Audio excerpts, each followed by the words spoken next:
ದರ್ಶನ್ ಅವರು ಮತ್ತೆ ಬೇರೆ ಬೇರೆ ಅರಪನ ಕಾಲದಲ್ಲಿ ಆರಾಮಾಗಿ ಟೀ ಕುಡಿತಾ ಸಿಗರೇಟ್ ಎಲ್ಲ ಸೇರ್ತಿರೋಂಥದ್ದೆಲ್ಲ ಇದೆ.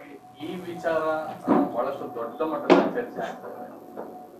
ಅಂದ್ರೆ ಜೈಲು ಸೇರುವಂತದ್ದು ಅವರ ಒಂದು ಏನ್ ತಪ್ಪು ಮಾಡಿದ್ದಾರೆ ಅದರಿಂದ ಮುಕ್ತ ಆಗಿ ಅಥವಾ ಆ ಕಳಂಕ ಕಾಡ್ಲಿ ಅನ್ನೋದು ಪರಿವರ್ತನೆ ಆಗ್ಲಿ ಅನ್ನೋದು.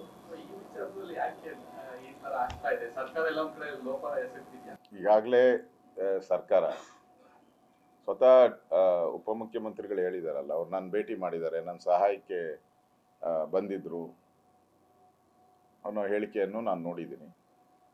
ಇವತ್ತು ಆ ಜೈಲುಗಳು ಮೊನ್ನೆ ತಾನೇ ಒಂದು 4-5 ದಿನದಿಂದ ಇಡೀ ಜೈಲಿಗೆ ರೈಡ್ ಆಯಿತು. ಪೊಲೀಸರು ರೈಡ್ ಮಾಡಿದ್ರು.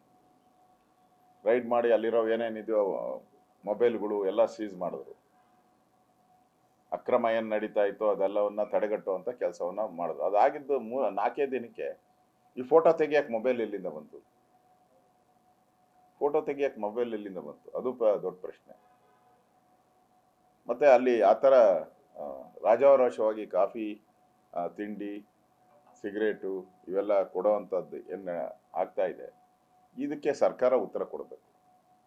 ಸರ್ಕಾರ ನುಳ್ಚ್ಕೊಳ್ಳೋವಂಥ ಪ್ರಯತ್ನವನ್ನು ಮಾಡೋದು. ಒಂದು ಕಡೆ ಅವ್ರನ್ನ ಭೇಟಿ ಮಾಡಿ ನಾನು ಸಹಾಯ ಮಾಡ್ತೀನಿ ಅನ್ನೋ ಒಂದು ಸಂದೇಶ ಕೊಡೋದು, ಇನ್ನೊಂದು ಕಡೆ ಈ ಥರ ಜೈಲುಗಳಲ್ಲಿ ರಾಜಾರೋಷವಾಗಿ ಈ ಮಾದಕ ವಸ್ತುಗಳನ್ನೆಲ್ಲ ಕೊಡೋವಂಥ ಒಂದು ಆಗ್ತಾ ಇದ್ದಾರೆ. ರಾಜ್ಯದಲ್ಲಿ ಈಗಾಗಲೇ ಕಾನೂನು ಸುವ್ಯವಸ್ಥೆ ಕುಸಿದೋಗಿದೆ ಅಂತ ನಾವು ಹೇಳ್ಬಿಟ್ಟಿದ್ದೀರಿ. ಈಗ ಆಲ್ರೆಡಿ ಕಾನೂನು ಇಲ್ಲ, ಸುವ್ಯವಸ್ಥೆನೂ ಇಲ್ಲ ರಾಜ್ಯದಲ್ಲಿ. ಈಗ ಜೈಲ್ದು ಒಂದು ನಿದರ್ಶನ ಅದಕ್ಕೆ. ನಾವು ಇಷ್ಟು ದಿನದಿಂದ ಹೇಳ್ತಾ ಇದ್ರಲ್ಲ, ಈಗ ರೇಪ್ಗಳಾಗ್ತಾ ಇರೋವಂಥದ್ದು, ದರೋಡೆ ಆಗ್ತಾ ಇರೋದು, ಮರ್ಡರ್ ಆಗ್ತಾ ಇರೋವಂಥದ್ದು.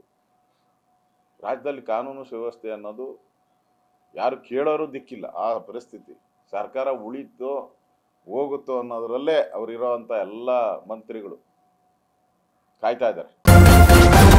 ನ್ಯೂಸ್ ಫಸ್ಟ್, ನಿರ್ಭೀತಿಯಿಂದ ನಿಮ್ಮ ಪರವಾಗಿ.